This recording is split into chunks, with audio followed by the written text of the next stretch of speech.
নীল চিরকুট পর্ব ১ লেখনীতে নৌসিন আহমেদ রোদেলা। গ্রীষ্মের তাণ্ডব শুরু হয়েছে মাত্র। আকাশে তেজস্বী সূর্য, রোদের তাপে উত্তপ্ত হয়ে উঠেছে পিচঢালা রাস্তা, ফুটপাত। শাহবাগ জাতীয় গ্রন্থাগারে দ্বিতীয় তলার ফ্যানগুলো দ্রুত গতিতে ঘুরছে। চারিপাশে পিনপিতন নীরবতা। ভাবসা গরমে ঘেমে নিয়েই চাকরির বই ঘাটছে বিভিন্ন বয়সের পাঠক। গ্রন্থাগারের একদম কোণার দিকে বিরক্তিভঙ্গিতে বসে আছে নীরা। সামনে রাখা বইয়ের এক আধ পাতা উল্টে পাল্টে দেখে নিয়ে ফিসফিস করে বলল, তুই কি তোর পাগলামোটা বন্ধ করবি না নমু? এভাবে আর কতদিন? সহ্যের একটা সীমা থাকা উচিত। তোর কি বিরক্ত লাগে না? নম্রতা জবাব দেয় না। সামনে থাকা চিরপরিচিত ফিলোসফির বইটি আবারও উল্টে পাল্টে দেখে। বইয়ের মলাটের নিচের দিকটা তীক্ষ্ণ দৃষ্টিতে তাকিয়ে থাকে।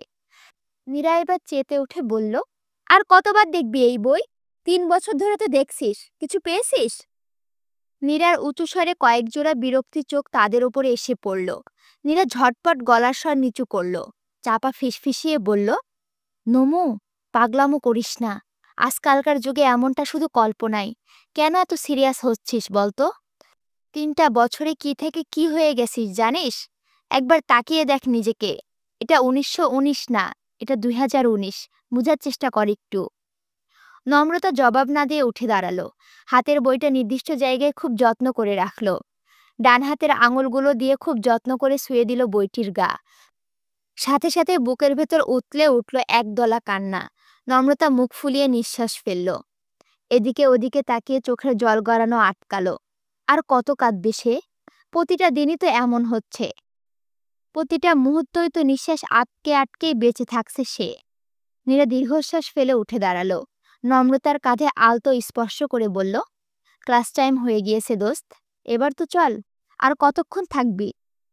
নম্রতা ছোট নিঃশ্বাস ফেলে বলল, চল। কথাটা বলেও কয়েক সেকেন্ড দাঁড়িয়ে থাকে নম্রতা। এক দৃষ্টিতে তাকিয়ে থাকে ফিলোসফির ময়লা হয়ে আসা মলাটটির দিকে। তারপর ধীর গম্ভীর পায়ে বেরিয়ে যায়। নীরা খানিকক্ষণ অসহায় দৃষ্টিতে তাকিয়ে থাকে।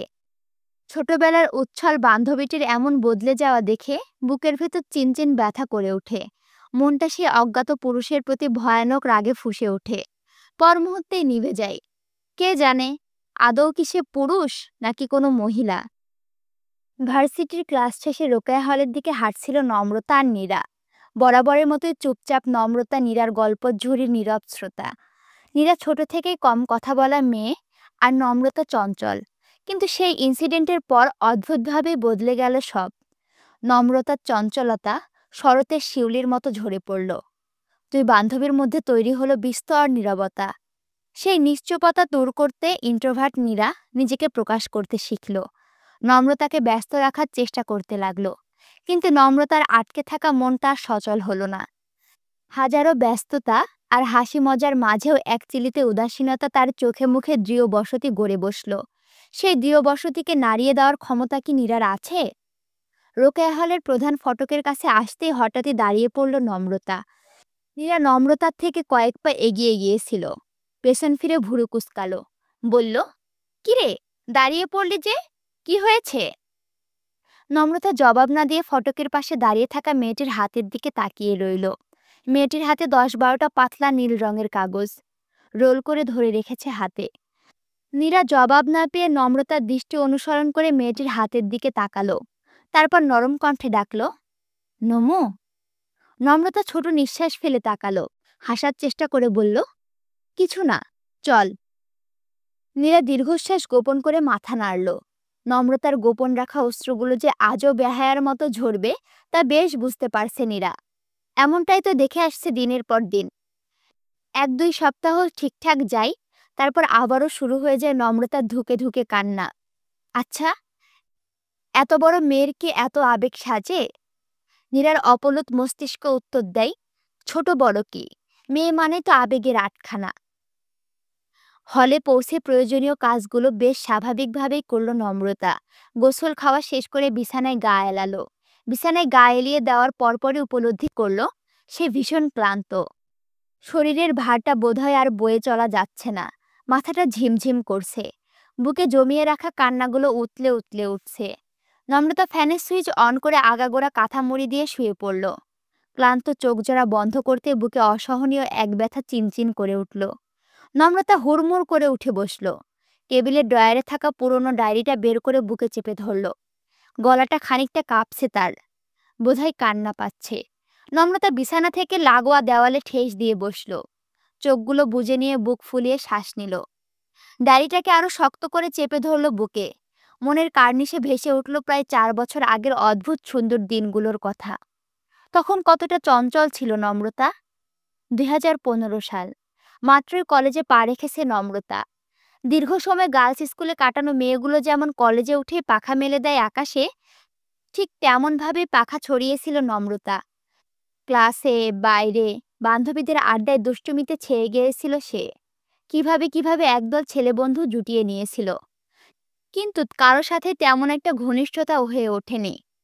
উকিল বাবা 2 মেয়ের বড়জনই ছিল নম্রতা। ছোট বোন নন্দিতা তখন ক্লাস 1-এর গণ্ডিতে পা দিয়েছে মাত্র। বাবার আদরে হওয়ায় বাড়িতে তখন অবাধ স্বাধীনতা। সকালে কলেজের নাম করে বেরিয়ে সন্ধ্যা 5টার আগে বাসায় ফিরে গেলেও সব দোষ মাফ। নম্রতারা তখন শাহবাগেই থাকতো।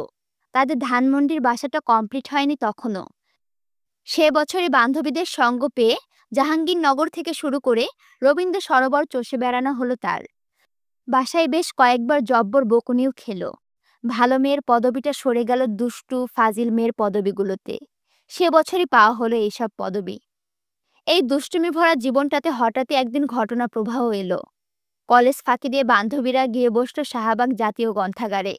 সেই সময় নম্রতা ব্যতীত বান্ধবীদের প্রায় সবারই বয়ফ্রেন্ড ছিল। নম্রতা প্রেম ভালোবাসা পছন্দ করে না তেমনটা নয়, বরং প্রেম নিয়ে নম্রতার ছিল অন্যরকম বিলাসিতা। ফেসবুক, হোয়াটসঅ্যাপ বা সামনাসামনি প্রেম তো সবাই করে। নম্রতার ইচ্ছে সে চিঠি প্রেম করবে, একদম সেই আগের যুগের মতো। সপ্তাহে একটা চিঠি পাওয়া, ধুরু ধুরু বুক নিয়ে সেই চিঠি পড়া, বুক ভরা আবেগ নিয়ে চিঠি লেখা, অপেক্ষা করা, আরও কত কি। নম্রতার এমন উদ্ভট কথায় হেসে কুল পেত না নীরা। সেবারও তাই হলো। নীরা হাসতে হাসতে বলল, ধুর, এমনও হয় নাকি? ওইসব তো কল্পনাতেই সম্ভব। এটা তোর মানধাত্তা আমল না দোস্ত। 2015 সাল। এখন প্রথম দিন প্রেম করে দ্বিতীয় দিনই বন্ধুদের ফাঁকা বাসা খুঁজে বেড়ায় ছেলেরা। সেই যুগে এসে চিঠি প্রেম, তাও আবার না দেখে? ইম্পসিবল।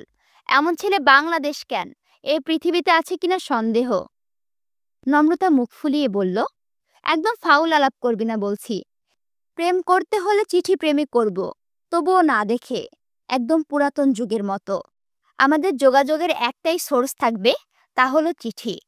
ফেসবুক, মেসেঞ্জার, হোয়াটসঅ্যাপ কিচ্ছু না।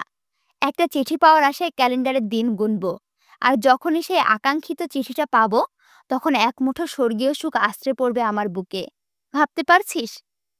নীরা বইয়ের পাতা উল্টে পাল্টে তাচ্ছিল্য ভরে হাসল। মাথা নেড়ে বলল, পাচ্ছি। তুই যে দিন দিন পাগল হয়ে যাচ্ছিস তা বেশ ভালো করে বুঝতে পারছি আমি। শোন দোস্ত, এগুলা আলগা স্বপ্ন দেখা বন্ধ কর। এই আধুনিক যুগে এসে যোগাযোগের এত এত উপকরণ থাকা সত্ত্বেও কোনো ছেলে একটা চিঠি পাওয়ার আশায় বসে থাকবে না।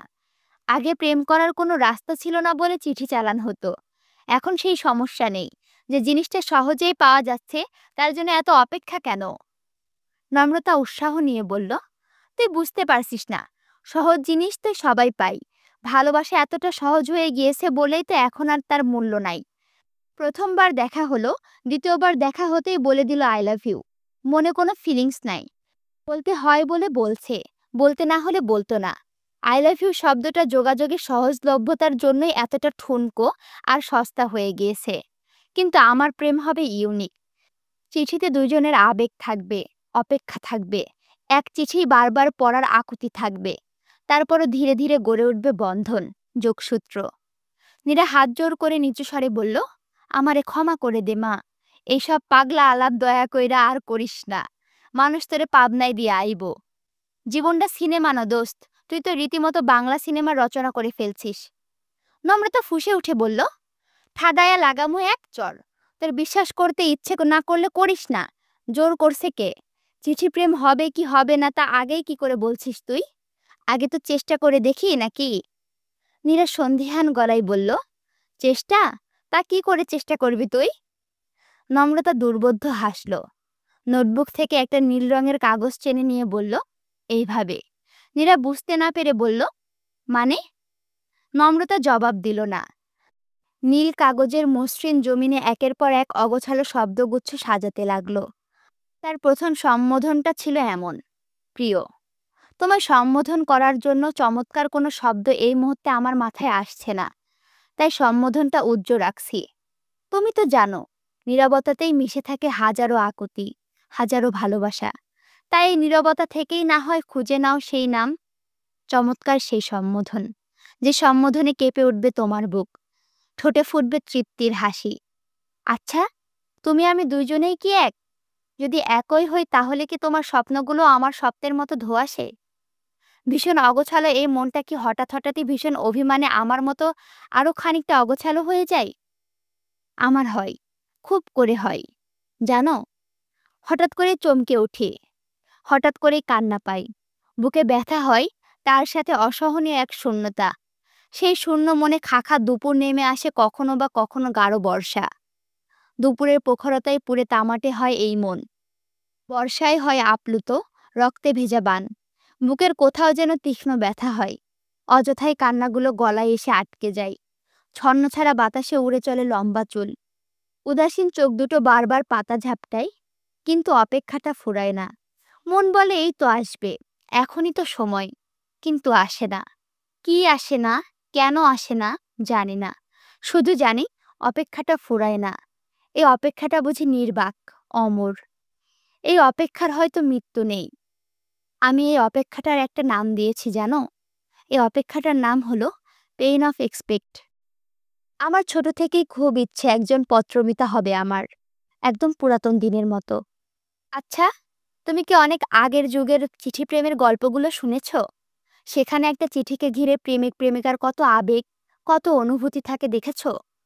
রোজ কারো চিঠির জন্য অপেক্ষা, কাপা কাপা বুকে সেই চিঠি পড়া, ঘুমহীন চোখ দুটো চিঠির পাতায় নিবদ্ধ করে প্রতিটি অক্ষর বুকের মাঝে গেঁথে নেওয়া। ইস, কি অনুভূতি! আজকালকার সহজলভ্য দিনগুলোতে এমন একজন দুষ্প্রাপ্য বন্ধু কি সত্যিই পাওয়া যায়? পাওয়া গেলে আমি পেতে চাই, খুব করে পেতে চাই জানো। প্রেম না হোক, শুধুই বন্ধুত্ব হোক। কেউ একজন আমার চিঠির অপেক্ষা করুক, চলতে থাকুক তার আর আমার নীল চিরকুটের গল্প। এই আধুনিক জগৎটাতে সবার অগোচরে তুমি আমি চিঠি দেওয়া নেওয়া করব। তুমি আমায় জানবে না, আমি তোমায় জানব না। চিঠিতে কোনো সম্বোধন থাকবে না, শুধু থাকবে এক আকাশ আবেগ, এক ঝুড়ি কথা, ছোট্ট একটা আদুরে নাম। তারপর তারপর অনেক দিন পর যখন দুজন দুজনকে খুব করে চাইবো, ঠিক তখনই আমাদের দেখা হবে। বিষয়টা মজার না? হয়তো মজার, হয়তো নয়। তোমার কাছে মজার লাগছে কিনা বুঝতে পারছি না, তবে আমি তোমার চিঠির অপেক্ষায় রইলাম। সেই তুমিটা কে হবে জানি না, তবে এতটুকু জানি, সেই তুমিটা হবে আমার সে। আজ এতটুকুই। ইতি, শ্যামলতা। চিঠিটা পড়ে নিয়ে চোখ কপালে তুলল নীরা। অবিশ্বাস্য কণ্ঠে বলল, তুই সিরিয়াসলি চিঠি লিখে ফেললি? ফেললাম। এবার কি করবি? সেটা তো দেখতেই পাবি। তুই তো ফর্সা, তাহলে শ্যামলতা লিখলি কেন? নম্রতা হেসে বলল, নামটা সুন্দর লাগে তাই। কথা বলতে বলতে পাশের সারি থেকে দর্শনের একটা মোটা বই নিয়ে তার মরাটের মাঝে চিঠিটা রেখে দিল নম্রতা। নম্রতার কাজের প্রথম দফায় স্তব্ধ হয়ে বসে থেকে হেসে ফেলল নীরা। হাসতে হাসতে বলল, পাগল তুই! এখন লাইব্রেরিতে এসে কজন মানুষ বই পড়ে শুনি? যে যার মতো বই এনে যার যার বই পড়ে।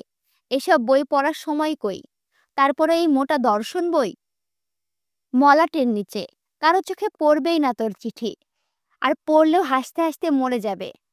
নম্রতা হেসে বলল, মরলে মরল, বাংলাদেশের 16 কোটি মানুষের মাঝে একজন হাসতে হাসতে মরে গেলে দেশের অর্থনীতিতে ভয়ানক কোনো ক্ষতি হবে না। নীরা হঠাৎই গম্ভীর কণ্ঠে বলল, আর যদি কোনো মেয়ে ফাজলামো করে? নম্রতা আত্মবিশ্বাস নিয়ে বলল, চিঠি পড়েই বুঝতে পারবো। সেদিন চিঠি রেখে এসে উত্তেজনায় ঘুম হলো না নম্রতার। নীরাকে ফোন দিয়ে বারবার জ্বালাতে লাগলো। মনের মধ্যে ঘুরতে লাগলো একটাই প্রশ্ন, কি হবে? কি হবে? আদৌ কি কারো চোখে পড়বে?